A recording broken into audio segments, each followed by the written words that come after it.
Smallpox, a disease that scarred and killed millions for centuries. But what if the key to fighting this scourge wasn't discovered in a European laboratory, but gifted from an ancient African deity? This is the story of Soponna, the Yoruba god of smallpox, and the origins of inoculation. Among the Yoruba people of West Africa, smallpox wasn't just a random act of nature, it was connected to Soponna.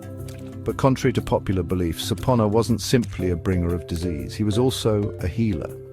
Soponna's priests possessed a secret inoculation. They would take material from a smallpox sore, the pustule itself, and mix it with specific herbs. This mixture was then introduced into the bloodstream of a healthy individual through small incisions called G-beer. This ancient knowledge, this gift from Soponna, traveled across the Atlantic with enslaved Africans. One of those individuals was a man named Onesimus. Onesimus, likely a Yoruba man, was enslaved in the early 1700s in Boston, Massachusetts, in the household of Reverend Cotton Mather.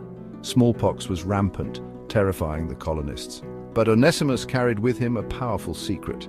Onesimus described to Mather the process of inoculation he had experienced in Africa. People take juice of smallpox and cut the skin and put in a drop. This knowledge, long practiced in Africa, was crucial. Mather, intrigued, began to promote inoculation, citing Onesimus and African folk medicine as the source. His advocacy met resistance. Many were suspicious of African medicine, fearing it was a ploy to poison white citizens. Doctors, ministers, and even city officials argued against it, claiming it would spread the disease and was against divine providence. Mather was even ridiculed for relying on the testimony of an enslaved man. Despite the resistance, physician Zabdiel Boylston, following Onesimus's method, inoculated his own son and 2 slaves. During the 1721-22 outbreak, 280 people were inoculated, with a mortality rate of only about 2.2%, compared to a 14.3% death rate among the non-inoculated population. The practice of inoculation, thanks to Onesimus and the ancient wisdom of Soponna, began to spread. This was a crucial step on the path to the development of vaccination by Edward Jenner, which would eventually eradicate smallpox.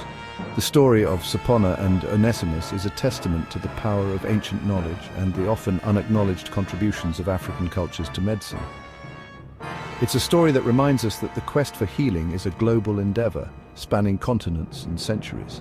Onesimus's contribution was finally recognized in 2016 when Boston magazine declared him one of the 100 best Bostonians of all time.